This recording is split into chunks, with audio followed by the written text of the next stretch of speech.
And hey, once again, for those of you who are just joining us, welcome to another Wowza webinar. This webinar is the WebRTC tutorial, what to know before embarking on your WebRTC journey. We will be starting at the top of the hour. That is in about a minute and a half, so please hold on before we get started. And I just want to say, if you do have questions, please feel free to type them in already in the Q&A window. We will not have, and I need to apparently turn it off.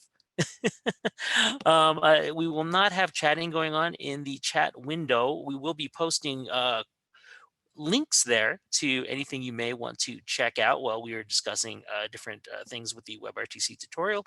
But the QA window is available for you to ask questions. In fact, if you want, go ahead and type in where you're from in the Q&A window. I already see Lauro is saying hi from Brazil. Hope things are good over there. It is hot where I am. Not that humid though.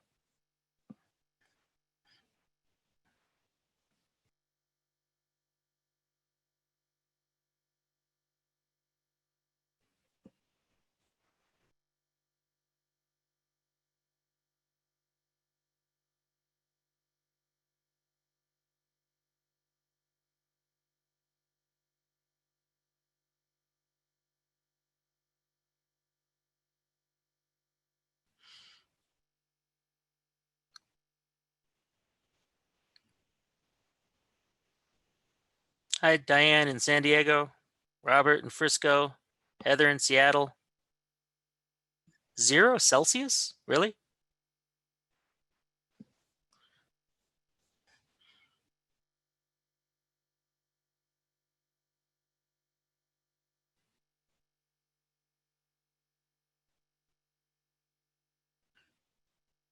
All right. Well, I think we're ready to begin. So I want to welcome you all once again to another Wowza webinar. This is WebRTC tutorial, what to know before embarking on your WebRTC journey. And take it away, Amara. Awesome. Thank you, Justin. So good morning, good afternoon. I know we've got folks from what looks like a good portion of all around the world. So that's awesome. Thanks for joining us today. We have a jam-packed webinar today, and I really mean that. We're going to try to cover WebRTC from Wowza Streaming Cloud, Wowza Streaming Engine, talk a little bit about how to get started, point you in the direction of our documentation, our content to really help you get up and running, but it is going to be a lot today. So never fear, we're going to try to guide you through it in such a way that we're not going to lose all of the beginners, but I do want to say that we've got a lot of content here and we will try to answer your questions throughout this session today. So just a brief agenda to kind of talk you through what we're doing today. You may be watching on facebook.com/Wowza, or you might be watching over on YouTube. I think we are streaming it there as well. Or maybe you're watching this after the fact. So hello, this might be a recording for you. A brief agenda, what we're going to cover. We're going to do some overviews and intros to the folks that are speaking today. We're going to cover what is WebRTC. I'm sure there's folks that are out there that have heard about it, but maybe don't really know what it means. We're going to talk through some ideal use cases. Super relevant right now. We have a lot of folks who are interested because they are hearing about WebRTC, but maybe they don't really understand, what are the best use cases for this particular technology over a different live streaming workflow. We're also going to talk advantages and limitations because that's super important to understand, what makes this different from a different live streaming workflow. And we're also absolutely, just like the title implies, we're going to cover a tutorial on Wowza Streaming Cloud with WebRTC and Wowza Streaming Engine with WebRTC. Sprinkled into that, we're also going to cover kind of the gotchas and things that we've seen in our customer engagements, whether that's folks coming into our community or customer support and asking questions. Hopefully we'll answer those questions so you will be way more successful, way more efficient than the folks who've maybe struggled before you. And again, we're taking questions throughout, so please use the Q&A portion of this platform that you're viewing on to get those questions in. We've got folks from support also watching to answer your questions. So they may not be answered live through our speakers today. They could be typed out, but hopefully you'll get your answers one way or the other. Cool. So our panelists today, it's myself, Amara Graham. I'm the Director of Developer Relations. I'll be moderating today. So you'll hear me kind of chiming in, guiding the conversation. We've also got Frank and Rose on to talk through more in detail about how to use WebRTC with our various platforms. And again, covering some of those gotchas and things that we're seeing folks stumbling on and getting a little bit confused. We're going to make sure that you don't experience those things. All right, so from there, let's dive into our content. I'm gonna get Frank on to kind of talk us through what is WebRTC. And just a reminder, this is for beginners. So you may have seen a different definition of WebRTC, or we may talk about it a little bit differently, but we're trying to make this as friendly for folks as possible. So Frank, tell us, what is WebRTC? For sure. Overall, WebRTC is an open source standard that's worked to standardize ways to enable real-time communication across a wide variety of devices. This includes video, voice, and data. And I think one thing to bring up here early in this conversation is that one of our most important playback client that businesses that have typically used Wowza may be looking to replace would be Flash. In particular in the browser, and our focus on WebRTC capabilities in the browser here.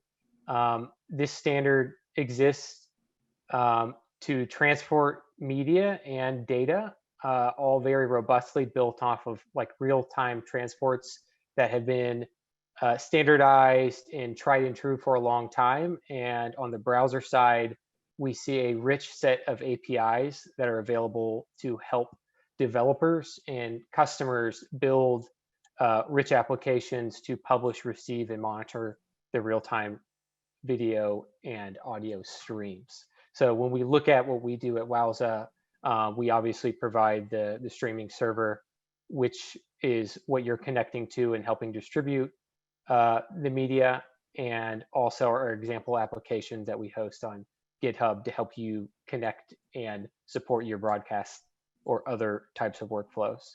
The second bullet here, to scale to large audiences, you typically do see a media server of some sort used in a infrastructure. Another thing to call out that Wowza Streaming Engine also supports is signaling and helping coordinate the communication between these publishers and players. So I figured that was something important to bring up. Yeah, thanks, Frank. I think we were talking a little bit about this yesterday, and I think it's so important to mention that you don't need this plugin architecture like Flash. So it is a little bit different if you're looking to replace that, or you're looking for a Flash alternative. We know Flash is kind of dead at the end of this year. So I think that's part of the reason why we're seeing a number of people looking at WebRTC a little bit more closely now, to understand, is it something that they can swap in at this point in time? So thanks for covering that. I'm gonna move on to our next slide here, more of a overview around WebRTC with Wowza specifically. And I know you started kind of touching on some of these points, but did you want to dive a little bit deeper into this? Yeah, so I think the benefits are really clear. You know, it's focused on real-time communication. So any business requirements wanting a lower end-to-end latency, it certainly fulfills that requirement.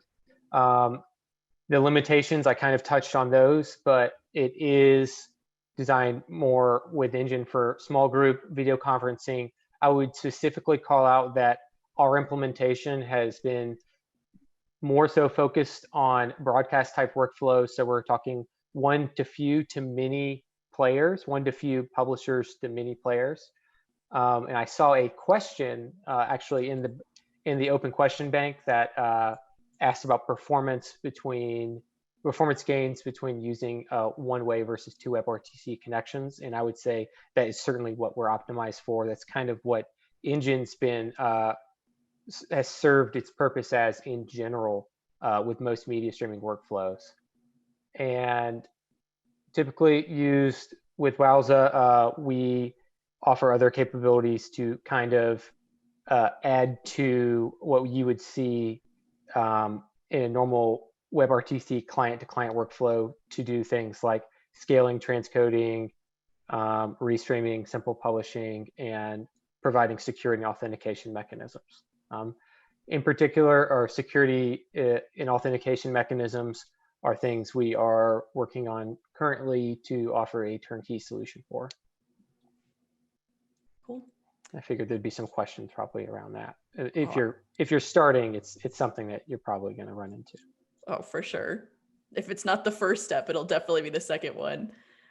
So with that, let's talk about some of the use cases. And again, for folks that are listening in, if you do have experience with WebRTC, you may come in to this with a slightly different paradigm or a slightly different perspective. What we're talking about here is how you can do WebRTC with Wowza, our Wowza streaming engine, or our Wowza streaming cloud offering.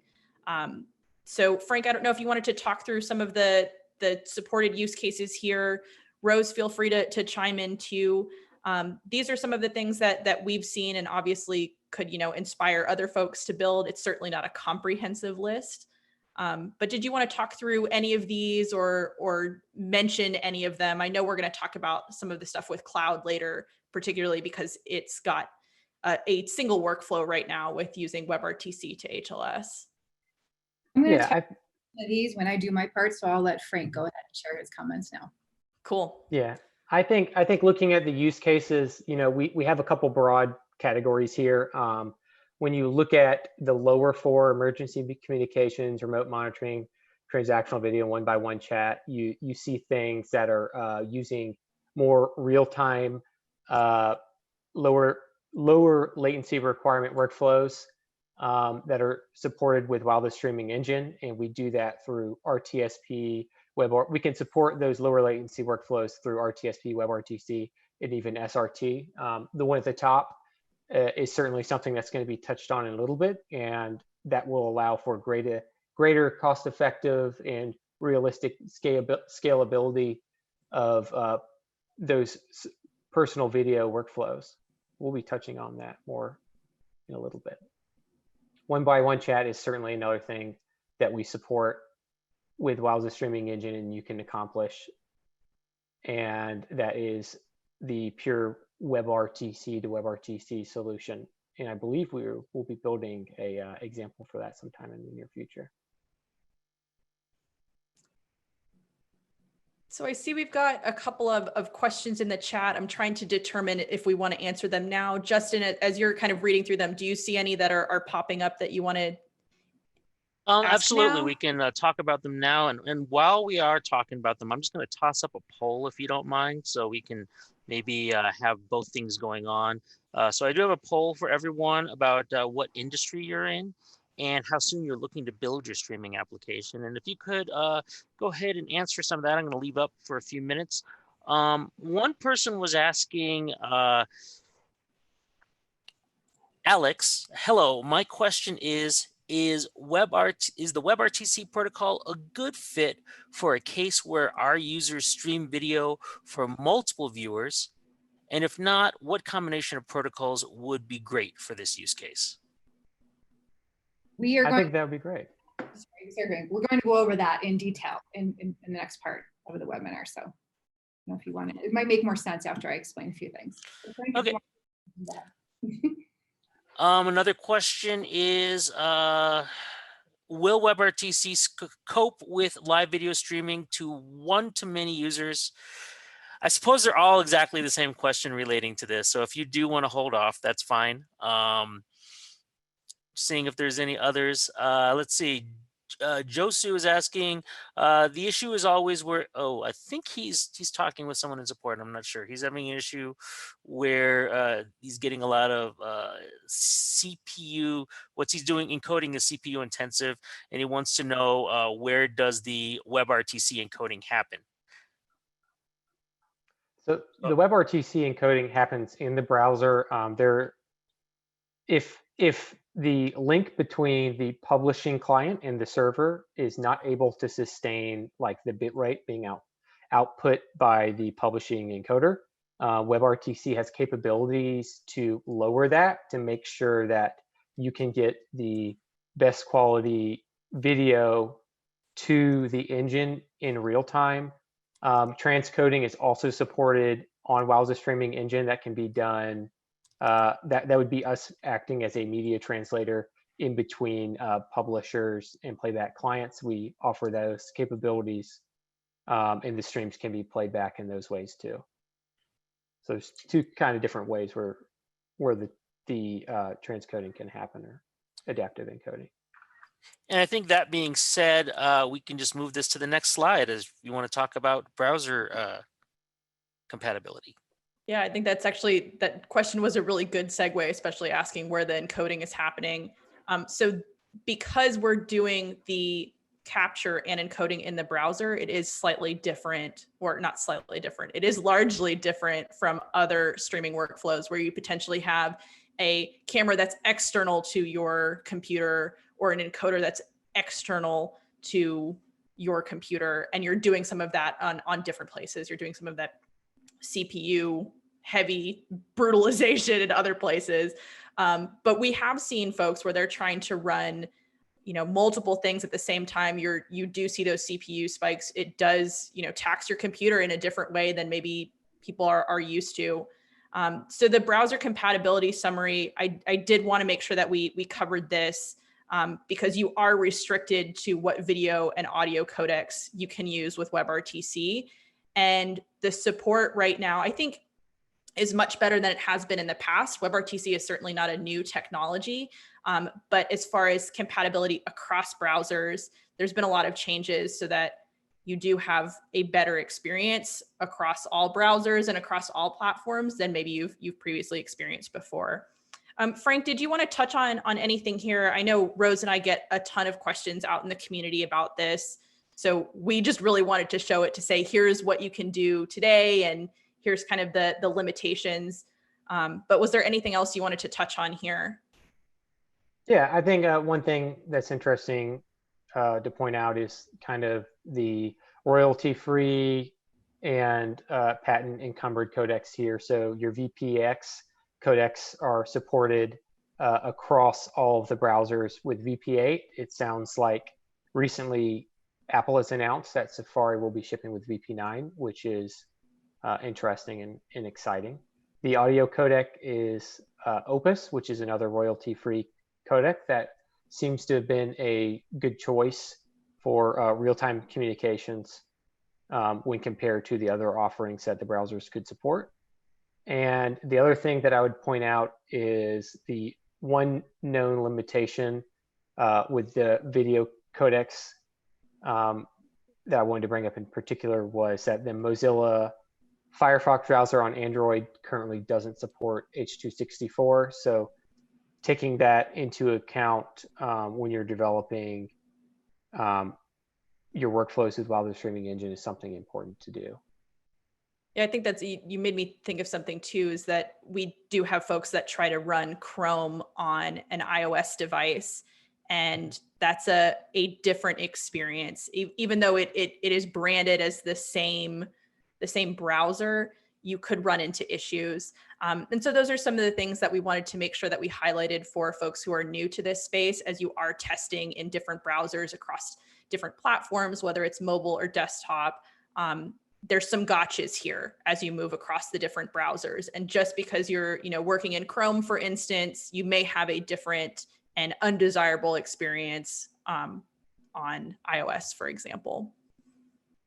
I think that's one of the reasons why we really encourage people to use our examples is not only because part of our examples are required to be used, because signaling is not something that's standardized in WebRTC. So like the connection between your publishers and playback clients has to go through Engine, but the way that that's done is not standardized. So our examples support that and make that robust and easier to do.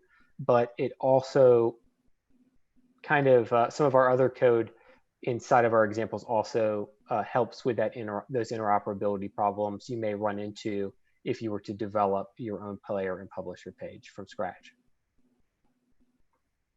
If you don't mind, and I could interject with one question relating to browsers. I think many of our viewers right now, they're used to seeing, say, using something like OBS Studio or other encoder software and seeing very high CPU usage. And they want to know, okay, well, they're encoding now through a browser, so what kind of CPU usage can they expect? I'm not sure if I know those numbers off the top of my head. It Yeah, I may be certainly somewhat don't. similar. I think like the browsers use a plug and play based architecture. So where the encoding is happening and how aggressive it is certainly going to be different across the browsers. I know generally like the browsers make smart decisions about these trade-offs, and I think that they are aware of your CPU usage when they're tuning your encoder target bit rate and making sure that an undesirable experience wouldn't happen while you're publishing your video. I think if anybody runs Chrome like I do, I also have a number of different tabs open, which just that in and of itself just is a CPU hog. So setting these realistic expectations, I like to talk about the fact that we have a lot of people who are broadcasting that are maybe new to it. They've never done it before. They're working from home. They're trying to connect to, their community, their company, their peers.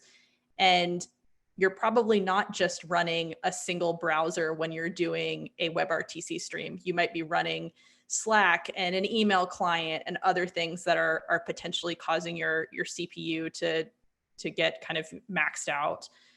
Maybe when you're running OBS, you have a dedicated streaming machine that you're not doing all of that on. It depends on your setup and it depends on what you're trying to do. But I think with WebRTC being in the browser, you may be seeing things that are different than when you were running a different streaming solution because you're working in the browser and amongst, your 20 or 40 tabs that you have open. All right, thank you. Yeah. Cool. So I'm going to hand this over to Rose. She's going to talk us through our tutorial portions, starting with Wowza Streaming Cloud. Take it away, Rose. I'm going to share my screen if you don't mind stopping. I can stop. Go for it. Okay.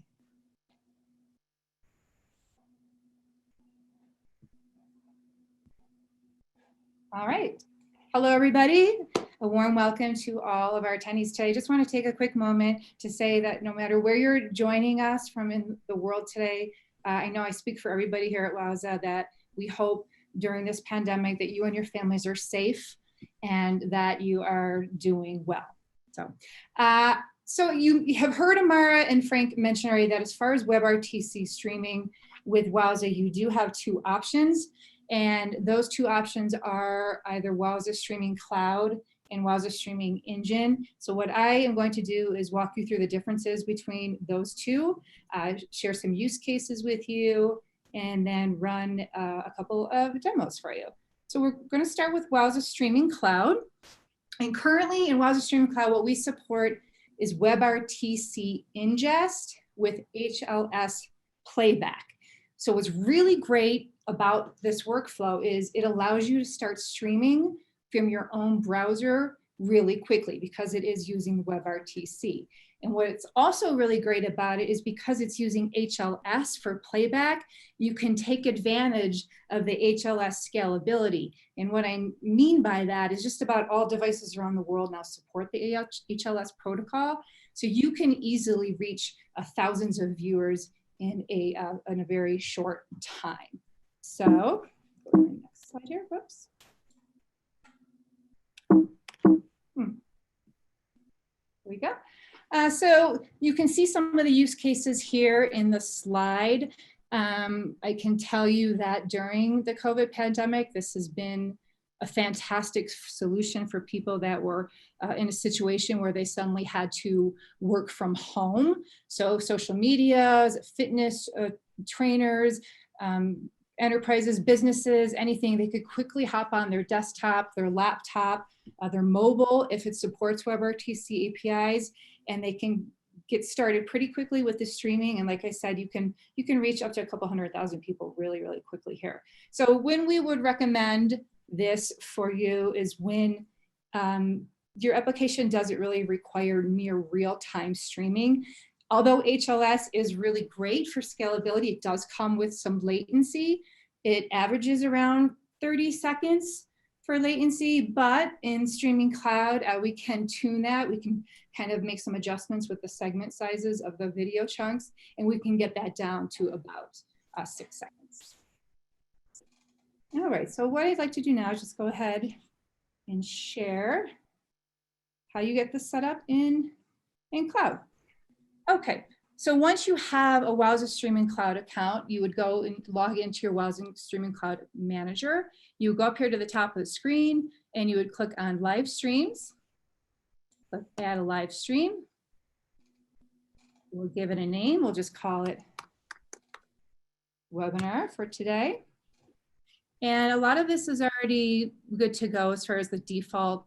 You can just scroll down here and click Next. On this page here, this is the video source and transcoder settings. So what you'll want to do is click right here on the web browser WebRTC. Scroll down here. Again, a lot of these you can leave as is. We'll click Next. This is the playback settings. This is already set to go through our default. We're going to be using our HTML5 player that's built in. Scroll down here. Now you can come in and customize some of this yourself. This is setting up the actual player, but I'm going to skip all this for now just to kind of show you how quick and easy this is to get going. All right, we'll give this a name here, webinar. Again, we'll scroll down, we'll click Next. And then we'll just click Finish. Okay, so now we'll click Start Live Stream. And this is actually going to fire up a Streaming Cloud transcoder. It can take a few minutes. It usually doesn't take that long at all. What you will need to be able to do this yourself is a Streaming Cloud license, either a paid subscription, or you can go on our website and you can easily sign up for a 30-day Streaming Cloud trial. So as you can see, that didn't take a couple minutes. It's ready. We'll just click out of there. Okay. So we'll scroll down here and we can click on our WebRTC publish page. And let me just kind of explain to you what's happening here. I've done this before in Streaming Cloud. When you run this for the first time yourself, you might get a pop-up that asks you to give permission to access your camera and your microphone on your computer. So that's what's happening right now. I've already given permission for that before. And once I click publish here, I'm giving permission to Wowza Streaming Cloud to have that secure connection with my video source, which is right now is from my MacBook. So back in Streaming Cloud Manager, you can see the thumbnail that shows me that that video is incoming to Streaming Cloud. Keep in mind, this is WebRTC ingest. So what Cloud is doing now with this video source is it's doing some processing work on it. So it's going to be delivered over HLS. And we actually provide a nice hosted page for you. And you can click on that right here in the Cloud Manager, the hosted page URL. So let's launch that. And I'll click play with my video source, which is right now is from. And there is our WebRTC ingest with HLS playback.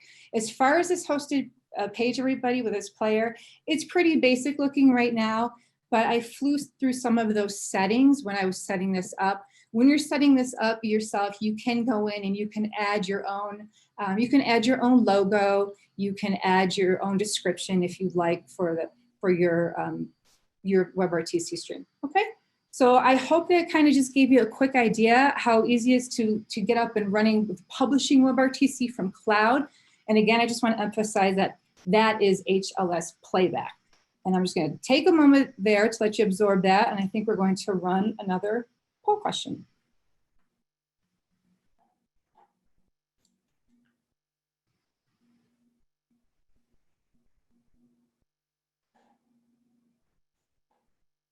Yeah, We so it did looks pop like the poll question up, yes.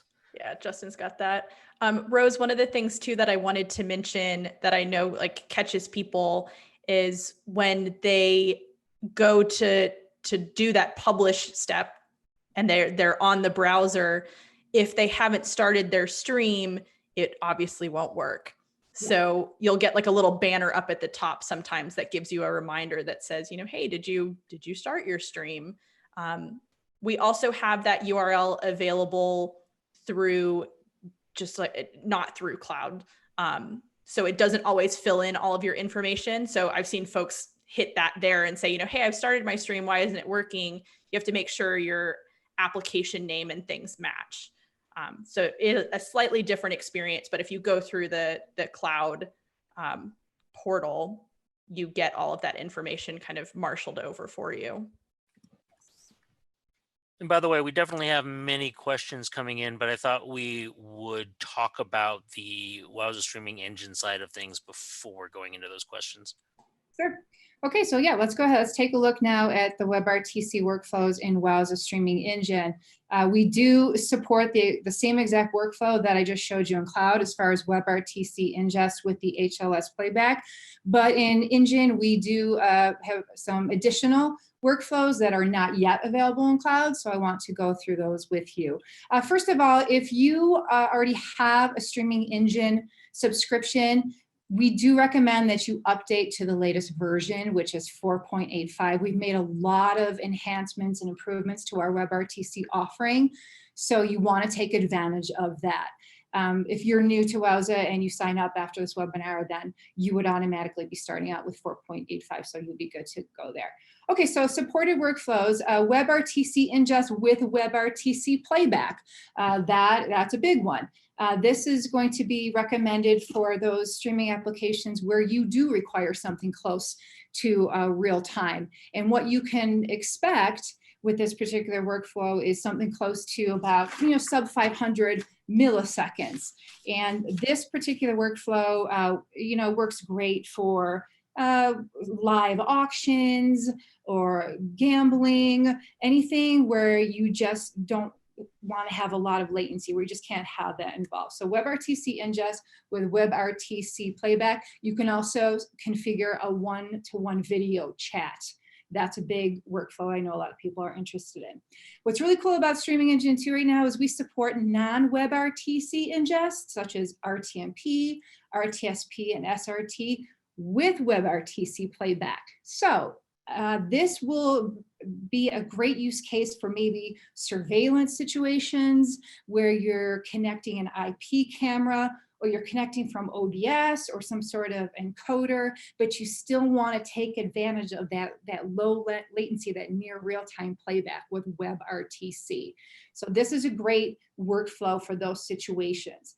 The last one is non-WebRTC ingest, where this is sort of a hybrid. So you can have that HLS playback and you could have WebRTC playback also. So a bit more offerings in Wowza Streaming Engine. Things will change in the near future for cloud, but just wanted to show you that. And I think we can move on and we can show you how. Just to clarify, Rose, you're not going to show every single one of those today, right?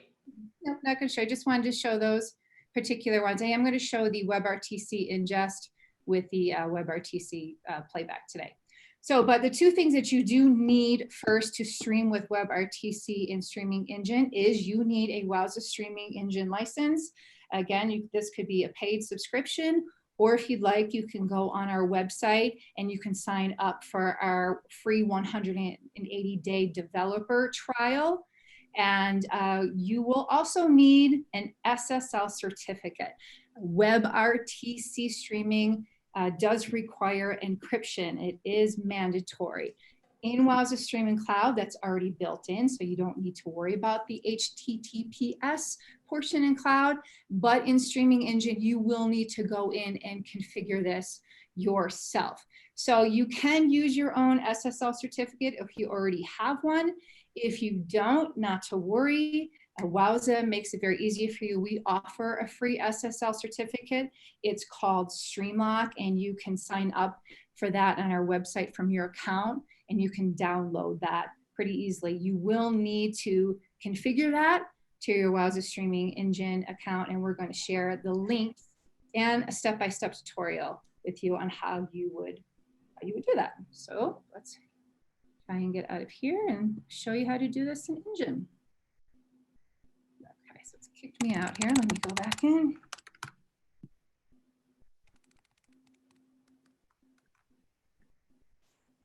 Okay, So once you are in the Streaming Engine Manager, you will go up to the top to Applications, click on Add an Application. We will select Live, give it a name, do webinar again. Add. Once that fires up, you will go over here to the left nav, scroll down to this section here where we see WebRTC. Go ahead and click on that. Click on the Edit button. You want to make sure you check all three of these boxes. So publish WebRTC to Streaming Engine, play WebRTC from Streaming Engine, and then query the published stream name. So make sure you have all three of those checked, okay? Underneath that, we have the ICE candidate setup. By default, TCP is already enabled. For WebRTC streaming, we do strongly recommend that you use UDP. So how can you configure that here? Just go ahead and click on Add ICE Candidate. It'll pop up here in the dropdown. The IP address is going to be your publicly accessible host address through Engine. So once you have the TCP and the UDP enabled, just go ahead and click OK. Underneath that, we have the audio codecs that are already configured for you by default.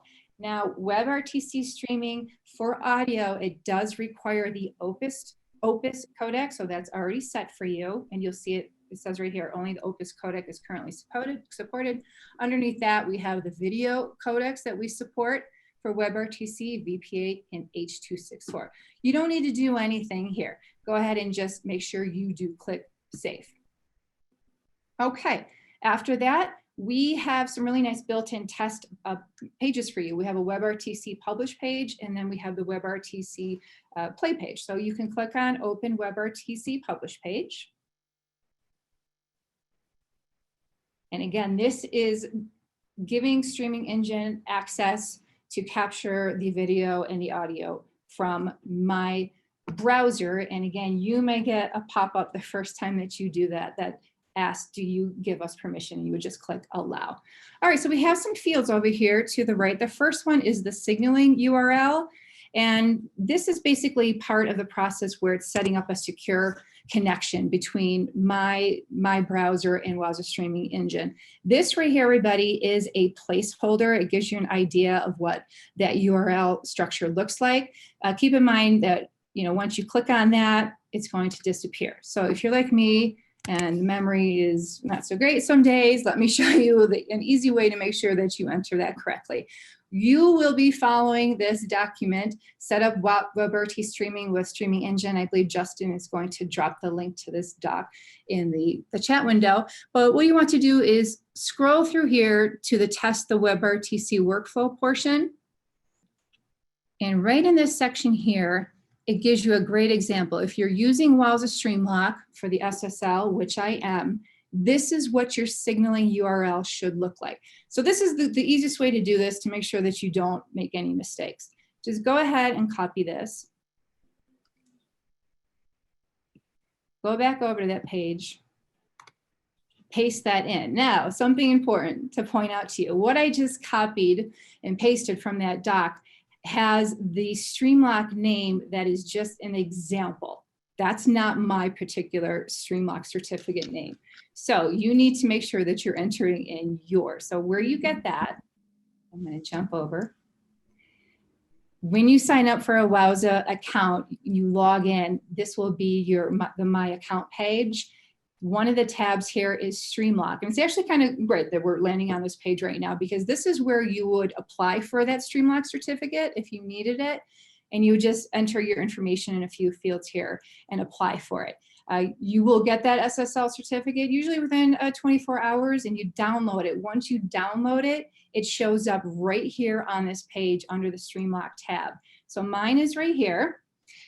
I'm sharing this with you today in this demo just to give you an idea how to get this set up. This is not something you would normally want to share with the world. This is your private string of characters that is meant to keep your stream secure. So I'm going to be changing this after the webinar, but I just want to show you how to do this. So go ahead and copy and paste your Streamlock SSL certificate and head back over here. And in that section of this signaling URL, where it asks for that. We want to get rid of that example that we used from the docs and make sure that we enter our own. Okay. Underneath that, we have the application name and stream name. I really want to just take a moment to go over how important it is to make sure you get this right, because when I first set this up, I made a mistake where I thought, okay, this is the default settings. I don't need to make any changes here. And then it wouldn't work. And I spent a lot of time trying to figure out why it's not working. So let me help you with that. So for application name, it needs to be what we named it when we set this up in WebRTC streaming engine. So we named it webinar. So that is what the application name needs to be. You will need to enter that.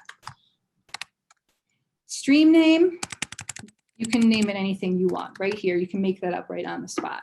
Underneath that, we do have the defaults for the audio and video bit rates. Again, the audio codec, notice, is already set to Opus. The video codec is H.264. Everything else you can leave as is. You can go ahead and click Publish. And you'll see the little red live circle show up over here to let me know that that is working. I'll jump back over to the Streaming Engine Manager. And you can scroll down, and now we are publishing a WebRTC stream, but now I want to see what that looks like as far as the player. And we have a test play page. So you can just simply click on that. You're going to see that same signaling URL. This is the same as the one that was on your publish page, okay? If it doesn't show up, the same thing as it is right now, for me, all you need to do is just head over here, copy and paste it from the publish one that we just did, and jump back over and paste it in. But it looks like it carried over. But see here again, in the application name, you have to make sure that it is what you named your application and streaming engine. Okay, so we'll click play. And there we go. So just to recap what we did here, we set up in Streaming Engine Manager an application, we named it, we went in, we made sure that we enabled these three in the list right here. We enabled UDP, we ran the publish page, which captured the video and audio from my browser. And now it is playing right now back over WebRTC, and this is playing back through Wowza's HTML5 player. We do provide the sample code for that player over on Wowza GitHub under WebRTC examples, okay? I just want to make sure this is clear. You will need to build your own WebRTC player, and you can create your own by using our sample code on GitHub, but either yourself or somebody on your team will need an appropriate level of JavaScript skills to translate our sample code to build that player for your particular streaming application. And with that, I think take a moment and run another poll question, or maybe answer a question. I'll stop sharing. Well, I guess I won't stop sharing because I'm going to do some more. All right, I'm gonna put in the next poll question, which is what delivery speed does your streaming application require? And with that, yes, we do have a number of questions coming in. I guess I can start at the top if you guys don't mind. You know, many people, I'm just gonna kind of revert back before we kind of answer these questions, which is some people want to know, are we going to sort of talk about one-to-one? Yeah, you know, most of the demos that we're showing right now are definitely one-to-many. Are we going to talk at all about one-to-one in this webinar? Frank, if you'd like to, we do support the one-on-one workflow in WebRTC engine. I know a lot of people ask questions if you can composite and have several people speaking at the same time like you would in Zoom, and we don't currently support that. But Frank, if you'd like to maybe add to that as far as what we do support and what people could do with that. Well, one thing that you can do is when you look back at those publisher and player pages, you have an application, and that is the thing that you're publishing your stream to. So you could technically have multiple different people publishing to that, and you could play back each individual published stream in new HTML5 video elements. Like that's something that that you could do today, but we don't support the typical video conferencing technology to do audio or echo cancellation. So that's one thing that you would be missing out on to support that. Okay, and that said as well, so we're talking about it going through Wowza streaming engine, being able to handle multiple WebRTC connections. Is that right, Frank? Can you repeat that question? Well, someone was asking here, Thaddeus specifically, how can WebRTC be efficiently used to handle multiple WebRTC connections, considering that peer-to-peer connections are established device-to-device?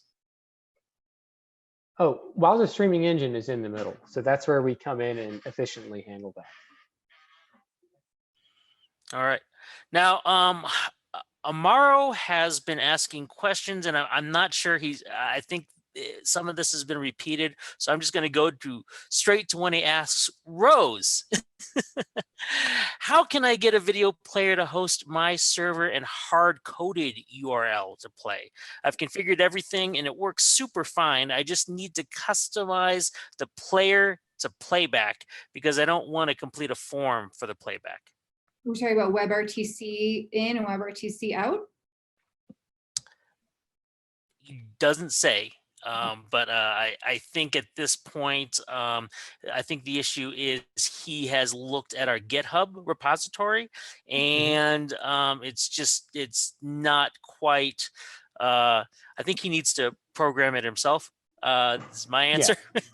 Yeah, I think looking at the peer connection JavaScript file in particular, or at least the usage of it, will let you know. But the easiest way when I'm solving these types of problems is to look at where is the data stored that's in the form entry and where is it going. So following that data and where it goes is going to give you a clear picture of it. And I'm sure wherever the data is stored, you could just hard code it and remove the form entry from the HTML page. And just to let you know that while we do provide this sample code, I don't have a tutorial or step-by-step guide on how to build your own HTML5 player. That's why I really wanted to emphasize this is going to be up to you or someone on your team to be able to translate our sample code for your application. What we do offer is a professional services team. We have some consultants that are willing to help in our forums, mostly you will need to be able to configure that portion of it yourself as far as that HTML5 player in streaming engine. I did see a couple of other questions and comments from folks that, hey, I'm not a JavaScript expert, or does your player support ADA captions and things like that? In the WebRTC space right now, the samples that we have on GitHub or even our hosted pages are just an example, a implementation of how to see this working. So some of this stuff is going to be dependent on you, your organization, potentially our pro serve or an external consultant building some of those richer, more robust features for you. And we'll touch on some of the additional skills and things required when productionalizing or securing these WebRTC workflows, because Rose showed you how to run it locally. That's not necessarily how you would run it in production. And you do need some additional skills to make that happen. And with this being an open source project, like it kind of seems like a good thing for the community to come together and provide examples for too. And I've just sent the GitHub samples. So if people want to go to that URL and check it out, they absolutely can. Another question that came in, and I'm going to direct it to one of you. I think I personally have the answer, I hope. But it is, does WebRTC support ABR? And I think the simple answer is that you need to transcode for this one to HLS. But maybe Amar or Frank, you can confirm that? Yeah, typical ABR, you're looking at taking in a higher quality mezzanine stream or just a high quality stream, and you're building your transcoded renditions that are separate streams that are switchable at certain points in the segments. This is a real-time media delivery protocol. So that ABR switch is not completely analogous to your typical HTTP-based ABR technologies. Adaptive encoding is baked into the protocol, and I touched on that a little bit. But when you're looking at more advanced ABR-like features, you would see something like simulcast, which we currently don't support, and transcoding capabilities supporting some of that ABR-like switching. We currently support the transcoder, but we aren't able to make those ABR switches at runtime. You would have to create a new connection to engine to do that ABR switch. Frank, just to clarify, right. referring to true WebRTC ingest with WebRTC playback, correct? Yes, exactly. And that's certainly a good thing to bring up that I certainly missed.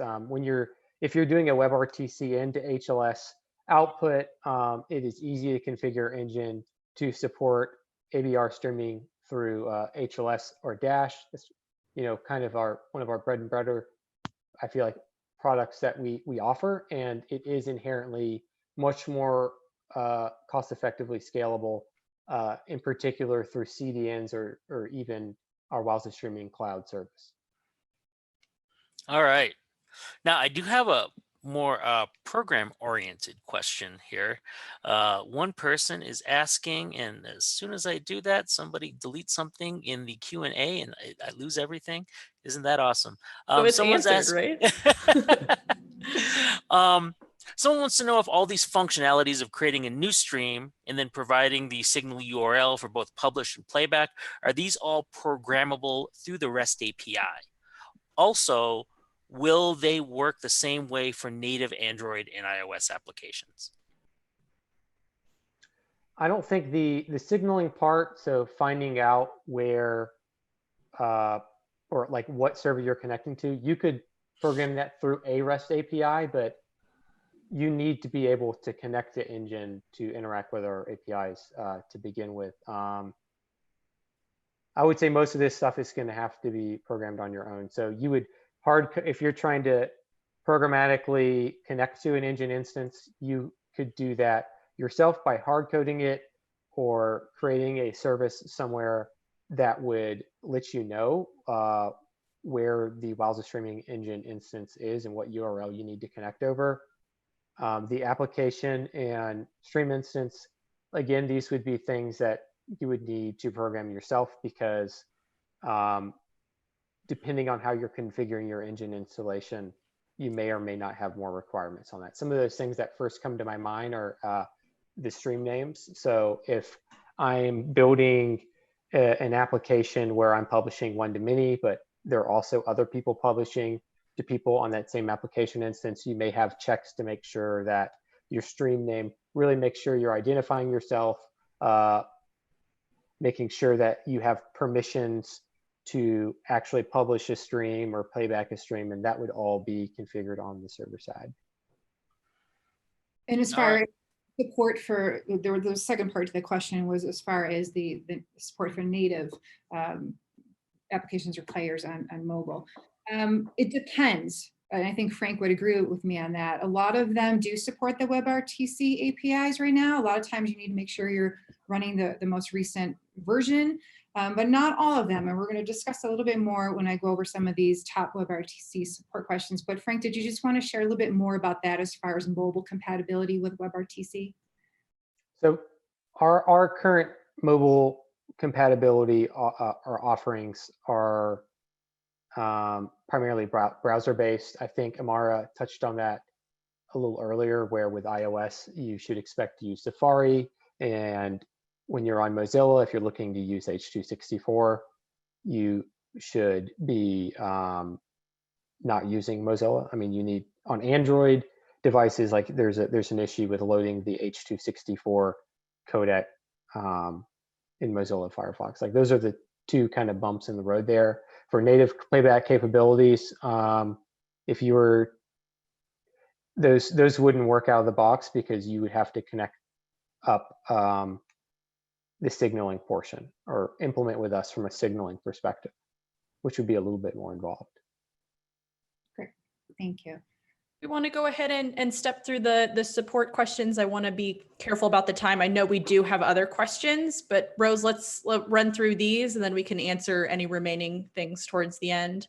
Absolutely. And the reason we're running through this is because we see a lot of the same questions get asked in the forums when it comes to WebRTC issues or roadblocks. And 99% of the time, these are just an error in your initial configuration. So hopefully I can save you some time when you go to set this up yourself. If you run into a roadblock, you can refer back to this this webinar today and hopefully save yourself some headaches and trying to figure out what is wrong. So let's go ahead and just run through these. A real common one that a lot of people see is this stream lock error. You'll usually see stream lock mentioned in the logs in the error. And this means you either completely missed that step. And a reminder that encryption is mandatory for WebRTC. It has to be streaming over HTTPS, so just make sure you do have that SSL certificate. It could also appear when you didn't enter that SSL certificate name correctly. If you think back when I was copying and pasting the string of characters, you know, it's possible sometimes to miss one or you had an extra space, but this is usually the reason when you would see a stream lock error. So just go back and refer to the resources we're sharing with you. Another error that people see is port 443, and I don't think I really talked about this yet. So port 443 is the port that Wowza Streaming Engine uses for the secure streaming over HTTPS.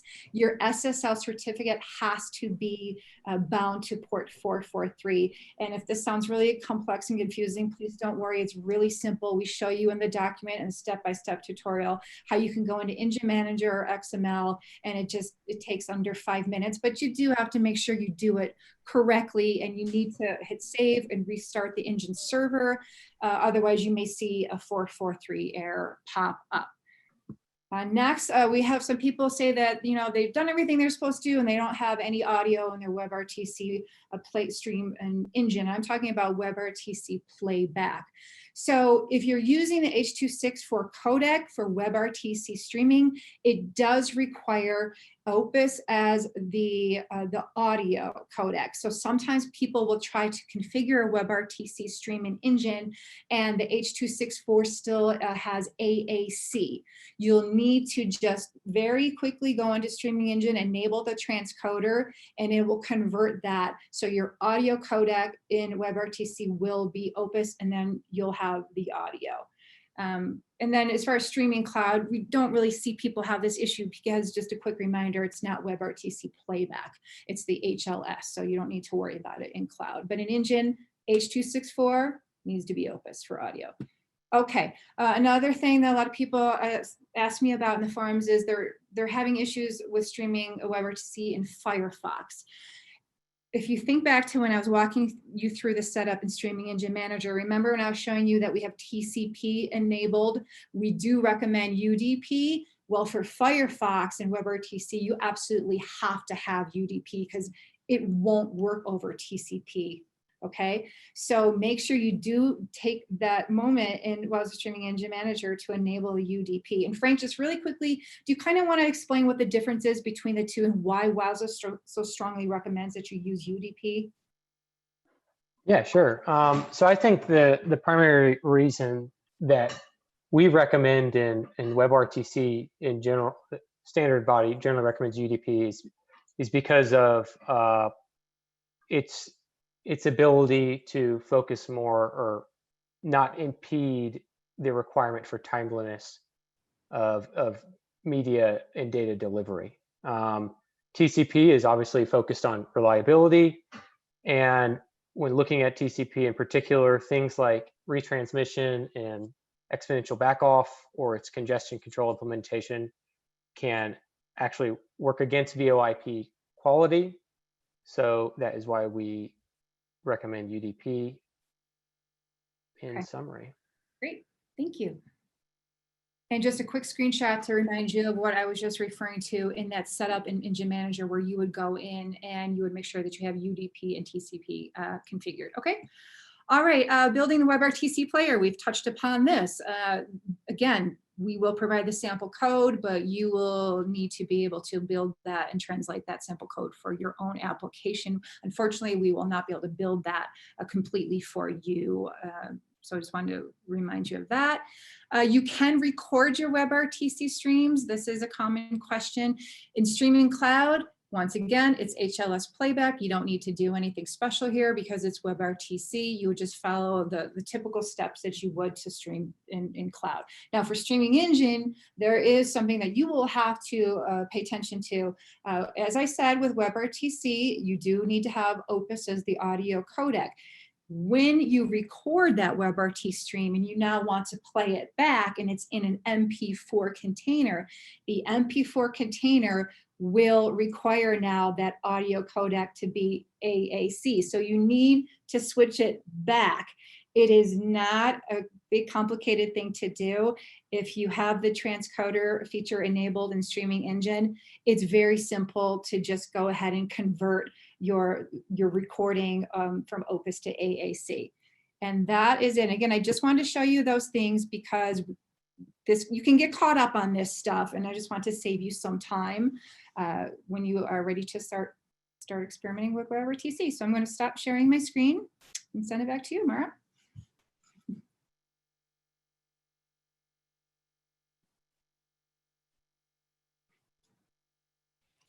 I think Mara, you're still you're on still mute, on mute. Amara. Yeah, my cat was over here making a ton of noise and chased him off and then muted myself. Cool. So we've got a couple more slides that we wanted to share just to kind of wrap up what we've covered here. One of the things that I know we were all really, really focused on making sure that folks understood from this webinar was what skills and things do you need to consider when building a WebRTC solution. So we've kind of talked through some of those as we're working with Engine, configuring Engine. Rose showed you through the UI. You can also do it more programmatically through XML. We've talked at length about the JavaScript publish and play pages, the skills that you need there. But Frank, did you want to talk through this and just kind of comment on the additional things that you might need to consider? And I know this isn't a comprehensive list by any means. Yeah, I think in general, like one of the questions we got asked earlier is like, how am I going to programmatically connect to and publish resources to Wowza Streaming Engine? A lot of that's going to have to be done by businesses themselves inside of the publisher and player pages. I think that our target on creating an example based off of manual configuration lends well to making that easier to figure out how to do, but it is something that will have to be done before probably deploying a real solution to customers for businesses. Message management and security is another thing that you may have to do yourself. So things that you may think about when implementing this on the server side would be focused around like allowing or disallowing people to publish streams to be consumed by players, or making sure that people trying to play back streams have authentication to do so. And especially if you're monetizing, that type of thing is going to have to be integrated with other services and done through our APIs that we expose to do so. Cool, thank you. So I did see folks, we get someone asking every time, yes, this is recorded. Yes, we will make this available. We'll also get the slides out as well. So you don't have to frantically write down any of these links, although I think for the most part, they're kind of human readable and at least easy to write down. We do have a developer portal page specifically for WebRTC. It's not necessarily WebRTC for beginners, but it is a great resource for finding all of our documentation, our additional resources, things like the GitHub links and other stuff that we have specific to WebRTC. So I would highly recommend checking that out. The developer forums, which we've mentioned, was the inspiration for Rose's slides about the gotchas and issues that we see. You can go out to our community and use the WebRTC tag for those questions, and we've got folks watching, and we'll get those questions answered for you. We also mentioned that we do offer the ability to trial this functionality that you've seen today, both for Engine and for Cloud. So we have links to the trials there. Currently today, Our developer license for Engine is the way that you would need to go about testing WebRTC, so that you can have Streamlock available to configure. I say that because I think we're going to try to change that in the future, but for right now, it's safe bet to go with the developer license for Engine there. Again, wanted to mention publish and playback with Wowza and WebRTC, specifically for Engine, the one that Rose was showing, where you can kind of change your audio bitrate, your audio codec, things like that. This is what we consider kind of more of our developer view. So if you want to go and kind of tweak some of those things, take a look at how that works against your Engine setup. And again, there's the publish and play component. So you'll see both of those items. This is the sample code that we have up on GitHub as well. So if you're interested in taking that, tweaking it, theming it to your particular business, productionalizing it, like Frank mentioned, with things like session management, this is kind of a great way to get started. But by no means would I like throw this in production tomorrow without taking those necessary steps. So with that, I guess I'm going to leave this one up. That's all that we had for you today. Thank you so much for joining us. I think we do have a couple of other questions. I know we do have folks in the Q&A from support answering these questions as well. But Justin, was there any additional questions that you wanted to cover, or anything that you saw that would be kind of a good way to cap this off? Well, we definitely have a lot of questions. Unfortunately, like, as you know, we are over time already. Some of the links you've given, I think, have been a great help, and I definitely recommend people who want to talk with others who already are using our services, or maybe you're going to be testing our services and want to get more help.